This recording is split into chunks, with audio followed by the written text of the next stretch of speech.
ان کو ان چیزوں کا اسما بتلا دو. سو جب بتلا دیے ان کو آدم علیہ السلام نے ان چیزوں کا اسما، تو حق تعالیٰ نے فرمایا دیکھو میں تم سے کہا نہ تھا کہ بے شک میں جانتا ہوں تمام پوشیدہ چیزوں آسمانوں اور زمین کا. اس سے پہلے نے اللہ نے بولا تھا نا یہاں پہ میں جانتا ہوں تم نہیں جانتے، یہاں پر اس کا جواب دے دیا.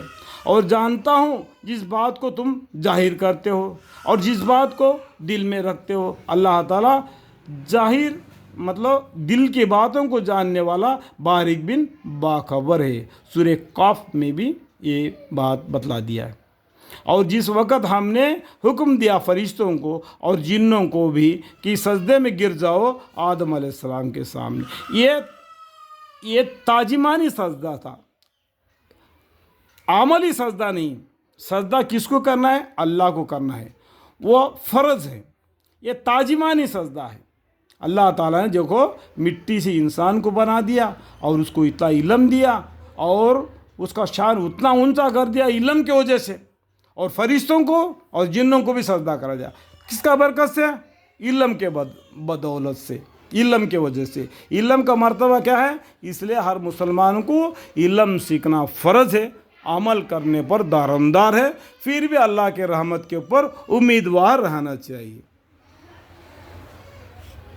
سو سب سجدے میں گر پڑے بجز ابلیس کے. دیکھو ابلیس کو حدیثوں میں کئی کے نام بولتے ہیں، لیکن قرآن میں اس کا نام کیا ہے؟ ابلیس. ابلیس نے سجدہ نہیں کیا، اس نے کہنا نہ مانا، اللہ کا کہنا، اللہ کا حکم کو نہیں مانا. اس نے کیا سمجھا؟ یہ عبادت کا سجدہ سمجھا، لیکن یہ تعظیمانی سجدہ تھا. وہ غرور میں آ گیا. کیسا غرور میں آیا؟ یہ تو مٹی سے پیدا ہے، میں آگ سے پیدا ہوا، یہ گرنے والا میں اٹھنے والا. اس طریقے سے اس میں دل میں گھمنڈ آ گیا اور ہو گیا کافروں میں سے. اور ہم نے حکم دیا کہ اے آدم علیہ السلام رہا کرو. پھر وہ اللہ کے غصے میں آ کے کافروں میں سے مل گیا. پھر اللہ تعالیٰ نے وہ بتا دیا آدم علیہ السلام کو کہ یہ دیکھو، اور ہم نے حکم دیا اے آدم علیہ السلام رہا کرو تم اور تمہاری بیوی بہشت میں یعنی جنت میں، دادی ماں ہوا اور آدم علیہ السلام دونوں بھی جنت میں رہو، پھر کھاؤ دونوں اس میں سے بافراگر جس جگہ سے چاہو، بالکل پیٹ بھر کے کھلا دل سے جو بھی جنت کے نعمتیں ہیں سب کو کھاؤ، لیکن اور نزدیک نہ جاؤ یہ اس درخت کے. دیکھو پیج نمبر 9 میں لاسٹ میں لکھا ہوا ہے درخت. حدیثوں میں یہ بڑے بزرگ بولتے ہیں کہ گندم کا پھل بیج کھائے تھے. دیکھو قرآن نہیں بولتا ہے، قرآن بولتا ہے درخت. وہ درخت کیا ہے وہ اللہ بہتر جانتا ہے، کیا آگے آتا ہے وہ درخت کے، ورنہ تم بھی انہی میں شمال ہو جاؤ گے.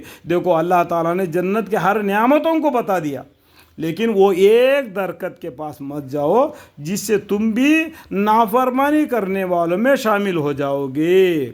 دیکھو جنت کے اتنے نعمتوں ہونے کے باوجود بھی ان کا حرص اسی پر گیا جو اپنا نقصان کر بیٹھتے ہیں. پھر لغزش دے دی آدم علیہ السلام اور حوا کو. کیا؟ شیطان نے. یہاں پر ابلیس کو شیطان کے نام سے بتا دیا، یا دوسرا نام ہے. پہلا نام کیا ہے؟ یا ابلیس، یا دوسرا کیا ہے؟ شیطان. شیطان نے دادی ماں حوا کو، عورت کا دماغ جو کمزور ہو جاتا ہے، ان کو کیا کیا؟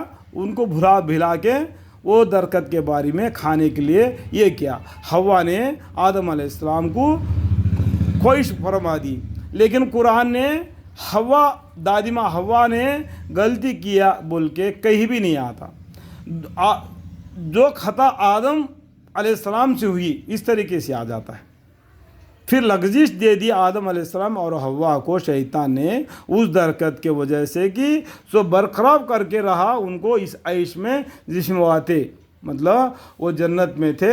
اس درخت کو جو اللہ نے منع کیا تھا اس کو کھانے پر مجبور کر دیا. وہ کھانے کے بعد میں کیا بالکل ننگے ہو گئے، اور ہم نے کہا نیچے اترو، تم میں سے بازوں کے دشمن رہو گے. اللہ تعالیٰ کو غصہ آ گیا، بولا میں نے پہلا نہیں بتایا تھا اس درخت کو مت کھاؤ، اتنا جنت کے میووں کو چھوڑ کر اس درخت کو کھا لیا تو آپ اس جنت میں رہنے لائق نہیں رہ گئے، میرے حکم کو توڑ دیا. کیونکہ اب تم کو پیشاب پیخانہ اور عورتوں سے ملنا، منی کا نکلنا، ناپاک ہو جانا، بچے کو جننا پیدا کرنا، یہ سب کچھ جا کے دنیا میں کر لینا. اور اس کے بعد میں میرے طرف سے اللہ کے طرف سے حکم تمہارے پاس آئیں گے، اس کے پر عمل کر کے مانو گے، پھر دوبارہ ایک کھوئے ہوئے جنت کو تم پاؤ گے۔ اس طریقے سے سمجھا کے ان کو دنیا میں بھیج دیا،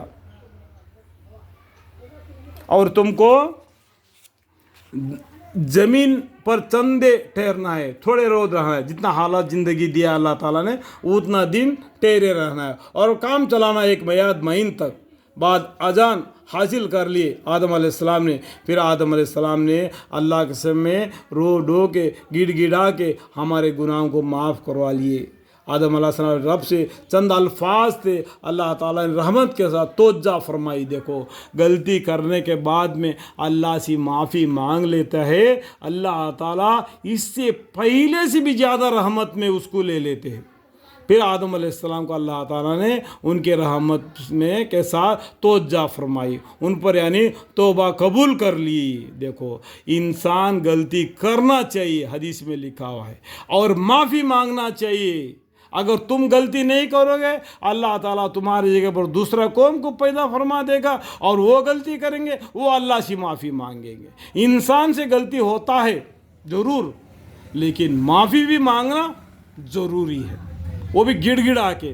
بے شک وہی ہے بڑے توبہ قبول کرنے والے، بڑے مہربان۔ ہم نے حکم فرمایا نیچے جاؤ اس بحث سے سب کے سب، پھر اگر آوے میرے طرف سے، اللہ کے طرف سے، میرے طرف سے کسی قسم کی ہدایت۔ کتنا لاکھ کہتے پیغمبر آئے؟ 1,80,000 یا 1,25,000 پیغمبر آئے ہدایت دینے کے لیے، اور بہت سے کتابیں نازل ہوئی ہے۔ چندے کتابوں کے بارے میں، چندے پیغمبروں کے بارے میں اللہ نے قرآن میں اتنا آسان کر کے ہم کو اسلام کو دے دیا۔ اللہ کا بڑا لاکھ لاکھ شکر ہے، تھوڑے سے پیغمبروں کے بارے میں تھوڑے سے قصے سے ہمارے اعمال کو صحیح کر دیا۔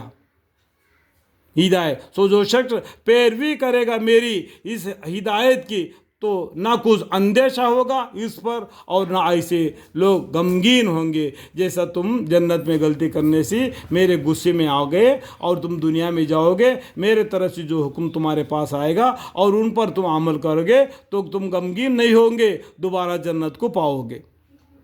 اور جو لوگ کفر کریں گے اور تکذیب کریں گے ہمارے حکام کی، یہ لوگ ہوں گے دوزخ والے۔ وہاں پر ہی بتا دیا کہ دوزخ جنت یہی معلوم پڑ گیا، جو نافرمان ہے وہ دوزخی ہے، جو فرماندار ہے وہ جنتی ہے، وہ اس میں ہمیشہ رہیں گے۔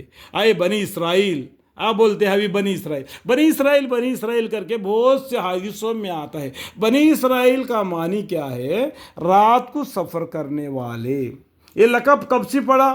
یعقوب علیہ السلام سے پڑھا۔ یعقوب علیہ السلام نے جب بھی سفر کیا رات کو سفر کیا، تو بولتے اللہ تعالیٰ اے بنی اسرائیل یاد کرو تم لوگ میری ان احسانوں کو جو کیے ہیں میں نے تم پر، اور پورا کرو تم میری عہد کو، پورا کروں گا میں تمہاری عہد کو، اور صرف مجھی سے ڈرو، اللہ ہی سے ڈرو، ایمان لے آؤ کہ اس کتاب پر جو میں نے نازل کی ہے، یعنی قرآن پر، اس سے پہلے کی کتابوں پر بھی، صحفوں پر بھی ایمان لاؤ، تمام فرشتوں پر بھی ایمان لاؤ، تمام پیغمبروں پر بھی ایمان لاؤ۔ ایسی حالت میں کہ وہ سچے بتلانے والے ہیں، اس کتاب کو جو تمہارے پاس ہے، یعنی توریات کی کتاب الہی ہونے کی تصدیق کرتی ہے قرآن، اور مت بنو تم سب پہلے انکار کرنے والے اس قرآن کے، اور مت مقابل بلو میرے حکام کے موج حقیر کو، یعنی اللہ کے یہ نافرمانی کر کے اللہ کے مقابل میں مت آ جاؤ۔